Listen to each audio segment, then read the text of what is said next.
So, Michael, you're down here. We'll tell everybody why later, but we thought we'd do a little bit of video for your channel. But before we start that, you obviously come fresh off the 60th anniversary event, which obviously you'll see on our channel and various other channels on yours. What have you been up to since then?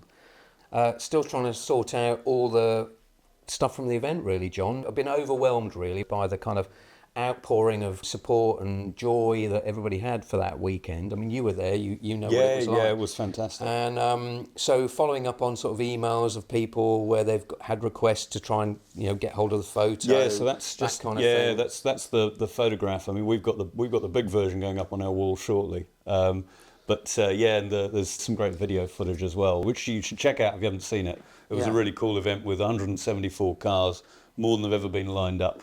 I did get the number right, didn't I? 174, yeah.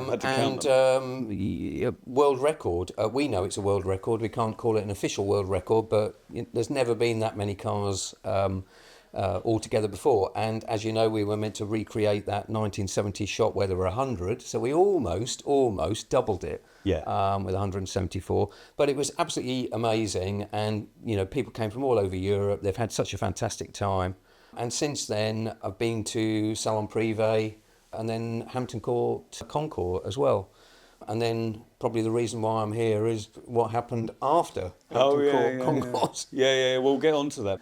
You're starting up something new, aren't you? Yeah, so probably a glutton for punishment here. So my friend Isabel and I, we organised the 60th anniversary event, and we've now decided that actually maybe we should organise some more events, because we've had such good feedback from everybody, and everyone keeps asking, when's the next one?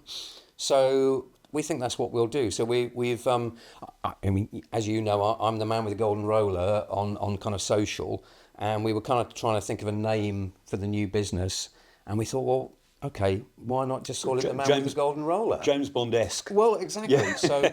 So and the opportunity came up. Octane magazine have done a fantastic spread on Silver Shadow in this 100 greatest classic cars, and the opportunity came up for us to do an advert. So there it is. Our new classic car concierge, where we're going to do sort of travels and events, and I'm halfway through writing a book as well. About the Silver Shadow, 60 things that you might not know about the Silver Shadow because of its 60th just year. 60? Yeah, just 60. But they're kind of things that people might not know. You get into these cars every day. You don't always, you appreciate the engineering that went into them, but you don't always appreciate exactly how that was achieved. So they're little sort of stories and anecdotes from the archives where I've been kind of researching that kind of put a different spin. For example, we've talked about this before, I know, but the walnut on the dashboard. Yeah. I know the walnut on my car's dashboard was growing in the Lombardy Hills when Leonardo da Vinci was a boy in the 1400s. When you kind of know this stuff, you think, wow. So the next time somebody's polishing their dashboard, if they think that the oldest part in their Silver Shadow is the walnut veneer, I personally think those kind of things are kind of interesting, and I hope that other people do as well. Yeah. Well, there's a lot that's interesting about those cars, like all of the Rolls-Royce and Bentley heritage. There's always something. So so now the meat of this, obviously, is why the hell you're here today. So what happened after Hampton Court? Yeah, so I had a great day at Hampton Court. On the way back to putting the car in the garage where I keep her, I was in Moneypenny that day in the Corniche. I decided to nip into a supermarket to get something to eat when I got home, and I was only gone about 8-10 minutes, and when I walked back to the car, I thought, what's that on the bumper? And when I got closer, I realised that somebody had hit it and scraped and dented the rear three-quarter bumper. And so it's probably turned into the most expensive takeaway or supermarket meal ever.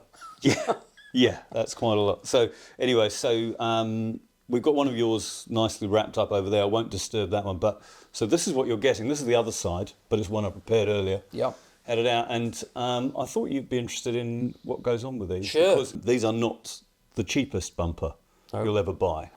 There are other versions out there but we don't think that they're really appropriate to what we're trying to do with our brand. And you know, John, that and all my followers know that I am a stickler for originality on my cars, and I believe that they had the best engineering, at the time. And I think that it's false economy to buy cheap for these cars, because the quality was tip top when it was new, and you really need to maintain that, so that it all continues. And I think that, as you say, there are cheaper ones out there, but I would like to get as near to original quality as I can. And that, we picked it up earlier on. It weighs a ton. It's absolutely fantastic. It's like a bridge girder. Yeah, so there's it's part of a range that we are working through now. There are actually 7 companies involved. 7? Wow. So that's in the design and production. So there's obviously ourselves, IntroCar. We're basically overseeing it all and doing the coordination of it and approving the models. There's the CAD modelling business, who are providing the models in the format that we need to do things like produce the tool, because obviously this is a flat piece of steel. Yeah. There's a big press, comes down, wallop, and you get this shape out of that flat piece of steel. So you've got the tool maker, you've got the pressing company. Yeah. There's a laser cutting company that does the trimming to take what was a flat piece of steel to take all this out and to cut around here. Yeah. And obviously, as you can see, it's quite a tricky shape actually. This is not just a flat. This is following lots of different radii and so on, all of which has to be done. There's the company that makes the brackets, separate company. There's a company that assembles them. Yeah. And sometimes there's 2 different processes, but this one I think gets assembled in one go. Then there's also the plating company. I think that's 7. We've had these salt sprayed, so we know that the chrome is good. There is a British standard on the chrome for automotive chrome, obviously. That's the level of the chrome that you want on a Rolls-Royce bumper. Yeah. So the thickness of the chrome. The thickness of the chrome, so you've got copper, nickel and chrome, and various thicknesses of each to achieve the chrome is actually the thinnest part. The rest of your bumper's fine. You can bolt this on, it'll just go on. It's designed to be identical to the original. That'll just bolt onto your car, no problem. Some of the other ones out there, you either have to buy a whole bumper.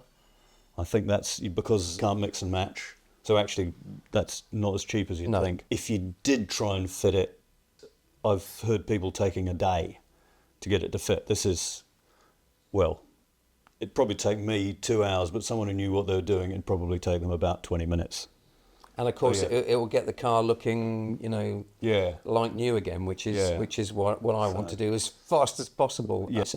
I was amazed at how heavy that section of bumper is, and the quality of the piece. For me, it's all about preserving the quality that was built into them in Crewe and Wheelston, because obviously Corniche was part built in London and travelled up and backwards and forwards to Crewe. So it's important that as far as possible I can put back the same or better quality than she had when she left Crewe in 1972. Well, it's a nice combination of some modern techniques, 3D modelling, which obviously helps when you need to change a design. You can change a model quite rapidly, and other companies that you're dealing with, you can literally email them a model and they've immediately got it, that you're not sending samples backwards and forwards and describing things, it's right there. So you've got that sort of modern technology which improves quality just because of the techniques you're using, but also just basic, big, heavy, 2-story presses that just effectively turn a flat piece of steel into that shape. I'm gonna do a video where we go and see some of this happening. Great. So because it's cool. I love the process behind all of this. Taking it from I want to do this to getting it to actually happen is very satisfying. Well, it's like I was saying about the book, that I think it's important that people understand the kind of provenance of these things, whether it's the cars or it's the replacement parts, where they've come from. It's a bit like a fine wine. You kind of want to know the more you know, like, what it tastes like. The more you know, the more you enjoy it. The more you enjoy it. Yeah, so I think it's exactly the same with these kind of like fine watches, classic cars, that kind of thing.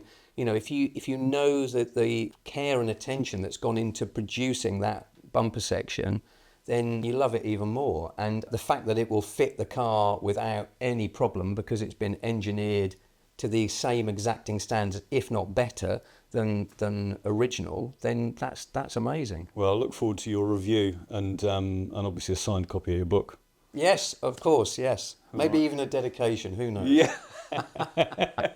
Cool. Thanks very much, Michael. Cheers, It's John. good to see you.